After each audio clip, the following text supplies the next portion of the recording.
Good afternoon, I'm Rachel Leah with Salon TV, and I'm here with D. Watkins to discuss the sudden and tragic death of Los Angeles rapper Nipsey Hussle, who was shot and killed outside of his clothing store on Sunday. But the truth is, Nipsey was so much more than just a musician. He was a local hero to his South LA community where he came from and which he remained accessible and connected to. He was a businessman and philanthropist who poured resources and love into Crenshaw by opening businesses and supplying jobs, investing in real estate and low-income housing, as well as supporting an open-air museum that featured the art of Black artists. He restored a roller skating rink. He founded a STEM center. He bought sneakers for kids. He revamped playgrounds and basketball courts and paid for funerals when families couldn't. I could go on and on about the small and large ways that Nipsey gave back, but he was only 33 years old and leaves behind 2 children and his longtime girlfriend. So I got this news on Sunday and it really was devastating. What were your first thoughts hearing that first Nipsey was just shot and then that he died from his injuries? It happened so fast. You know, it's like 1 minute everybody's tweeting, pray for Nipsey, pray for Nipsey, pray for Nipsey. Everybody in the hip hop community is sending out prayers. You know, the news came out so quick, it felt like there were videos of kind of police commotion. I did not think that he was gonna die from this though. And it's like, you know, I almost felt like it was under an hour from after it was reported he was pronounced dead. And I think it's unfortunate. And I think one of the things that he tried to do, because, you know, I've been engaging with his music for a long time. Like I remember way back when the first marathon came out. I remember back when he had the big Malcolm X piece on his chain, taking it way back to like 2004, 2005. And one of the things that he rapped about a lot and that he cared about was being accessible. You know, and people get their money and you don't see him anymore. They have some success and it's like, remember that one guy from the neighborhood who was doing his music thing and now he's gone. But Nip wanted to be a person who was in a neighborhood, who people could look up to, who people could study, who people could get a job from. And you know, so the beauty of that is so many people get inspired by it. The flip side of it is, you know, you can become a product. It happens so many times. Yeah, you can die on your own block, you know. Yeah, I wrote a obituary for Nipsey yesterday, and it was, you know, very heavy. I've also kind of been a fan of Nipsey for a long time. You know, he was a proud independent artist for years and years, you know, changing the music industry.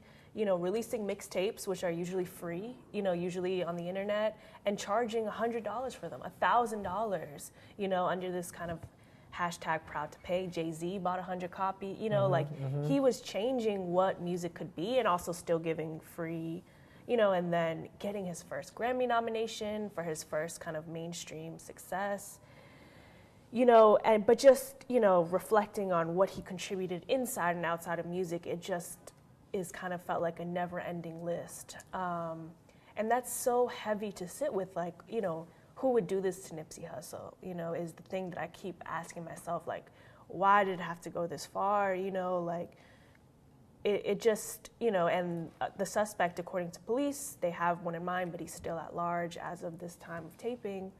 And, you know, it is, as you said, particularly devastating to know how much Nipsey cared about his community, the community where he was raised, the community, you know, that helped build him, that he was so invested in building it back up, and that's where he was killed. I think that's why so many people are taking his death in such a difficult way. Like, if I had to step outside of myself and look at how culture is responding to it, it's just this whole idea of who would do this to him, right? So you got one side of the spectrum who's saying, wow, you know, this is an American story. This is a guy who, you know, son of an immigrant, you know, started from the bottom, and figured out what his passion was, became really, really good at it, and achieved some success. That's a true American story. That's something that so many people can be proud of. And you got people on the other side of the spectrum saying, well, he rapped about violence and he rapped about gangs, so, you know, he died because of the music that he rapped about. When in actuality, they don't really have the bandwidth to even begin to comprehend the art form and the artistry and the creativity that goes with that, right? And that's a long argument with hip hop, right? You know, it's just like, can you blame rappers are rapping about their reality?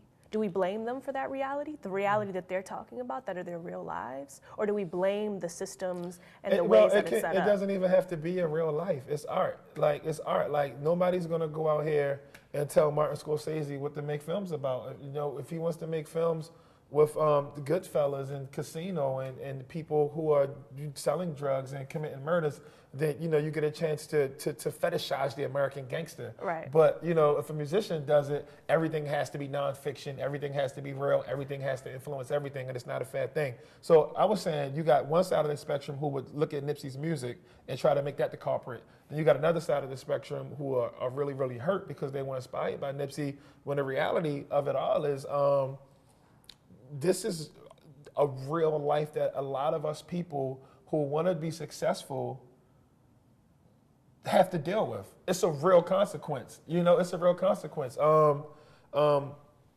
the stuff that I do in Baltimore City, I'm in Latrobe housing projects. I'm on Miami Street. I'm in some of the roughest schools, and these are schools where somebody just got shot at Douglas High School this year. 3 students were murdered from Renaissance High School within the past year. Like, bullets fly, and they don't got no names on them. So it's not like it's a difficult situation, because this is an example of a person who was fighting to try to make these things different. Right. And he suffered a tragic death. But then, you know, you have like so many people from the outside trying to comment and trying to have opinions on it, and it's not a fair thing. Right. And I think Nipsey was particularly, people are drawn to him because of his authenticity, right?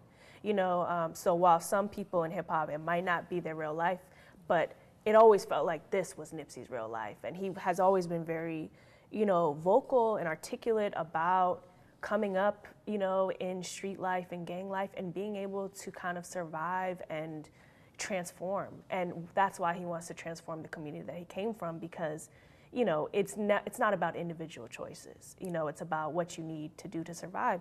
And I think the kind of the gripe with a lot of people is, how could this happen to Nipsey, is why you see these conspiracy theories kind of swirling around. You know, Nipsey was targeted because of, you know, his philanthropy or because of his work with the community. And, you know, I know we talked a little bit about how they can actually be harmful, these conspiracy theories, but also in another way, they're kind of, we're seeing them be a processing mechanism for people to kind of like put their frustrations into trying to figure out what happened. Yeah. You know, I also think it's like a cultural thing too. Like, I know you've probably heard this many times, but people always say like the good die young, the good die young, the good die young. And in this case, it was true. Some of them conspiracy theories is definitely wrapped into the idea that he's making a documentary about Dr. Sebi and some of his political ideologies and things like that. Right. And, you know, I feel like when people die, the people who you think aren't supposed to die, you need something to make it sit well with you. Right. Like, Tupac has been dead for how many years? Right. And people are still saying that he's not really dead. He's in Cuba, And you know why they're saying he's not dead? Because the funeral was closed casket.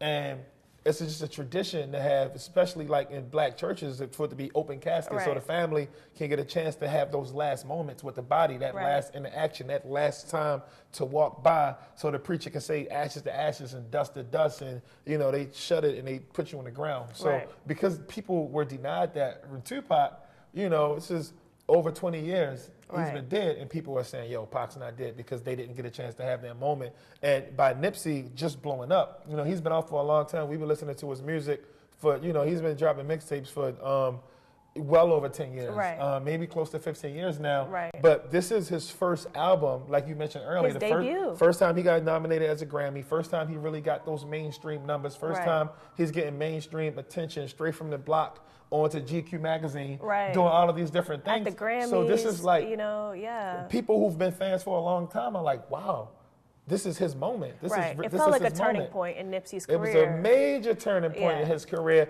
and then boom, he's wiped away. And you have a person who reaches that pinnacle or get in the position to reach that pinnacle, and then they're just taken away from you, people are looking, oh no, something's not right.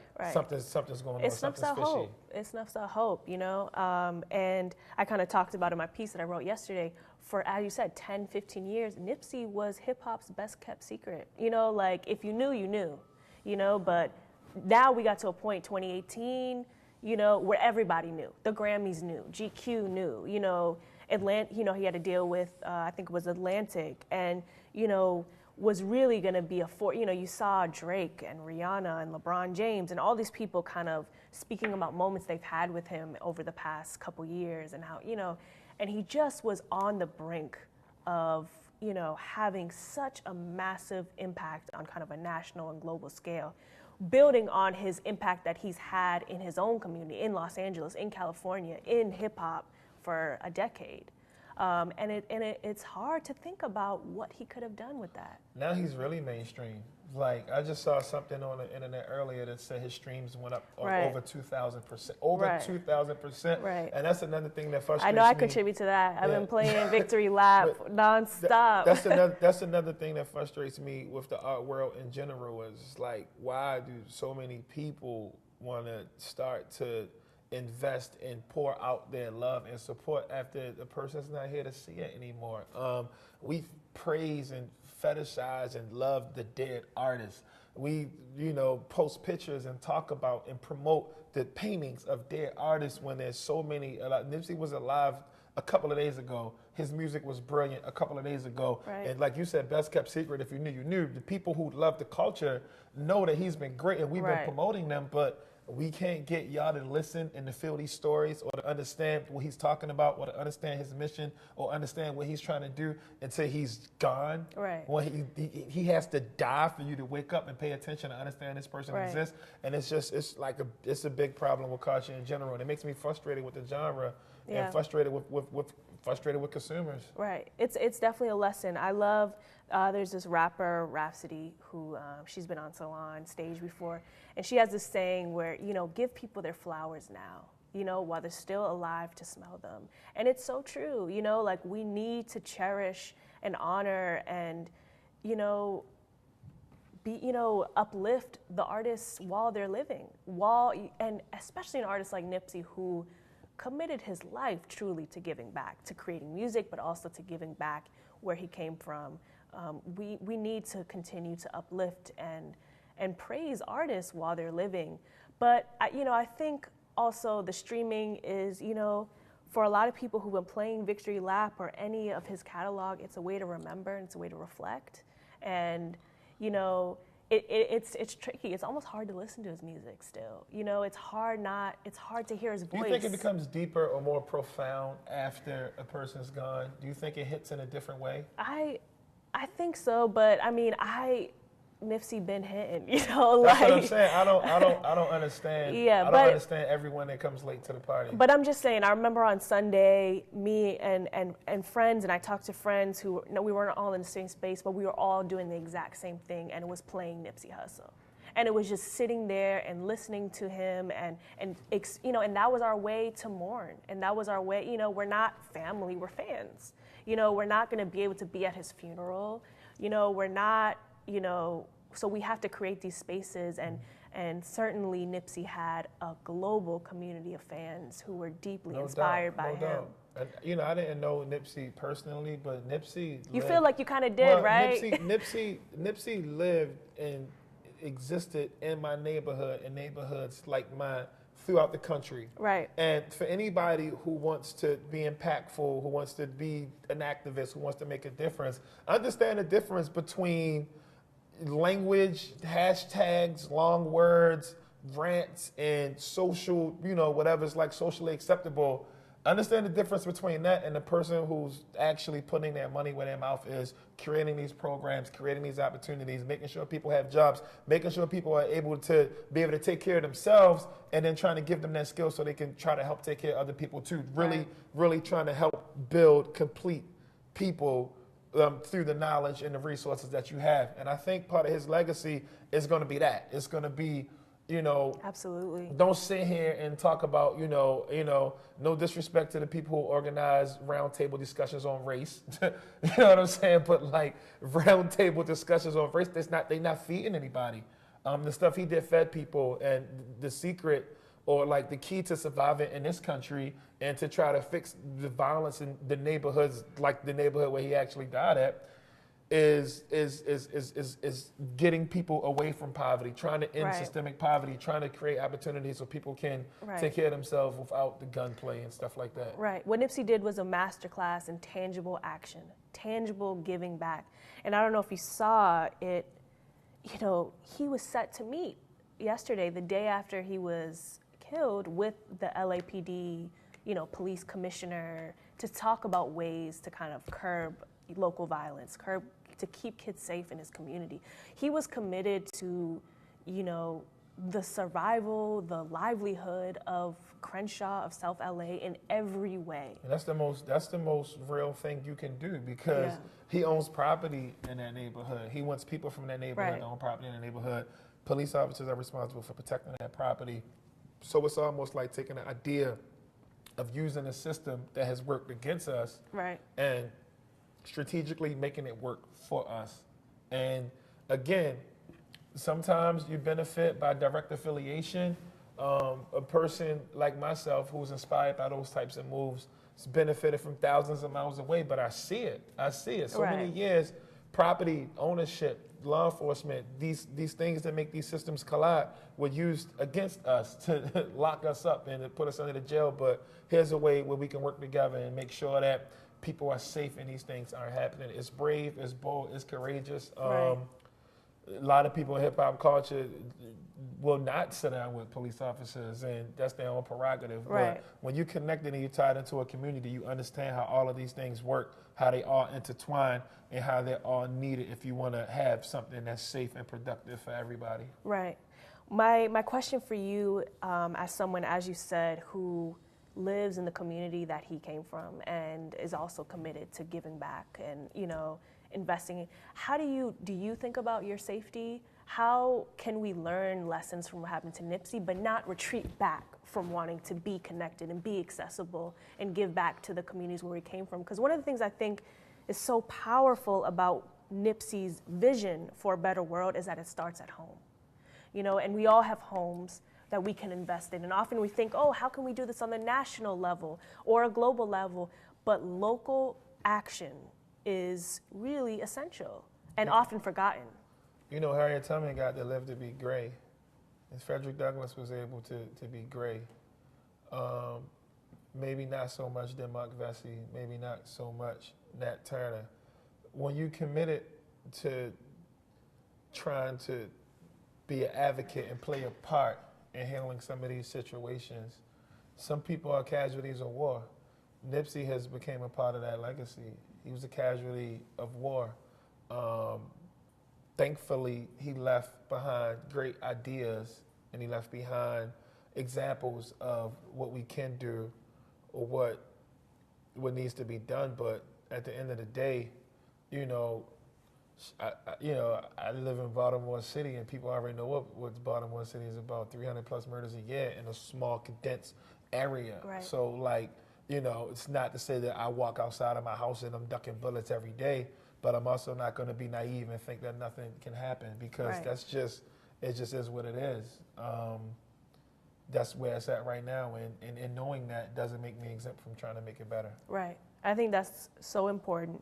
And so, just last thing, what will his legacy be? There's the music, there's the philanthropy, there's the business, there's the technology, there's his family. There's so many things to think about. Is there anything that, you think will really be a part of his legacy? Yeah, that dude's complex. I think the music is gonna bang forever, because it's just quality art.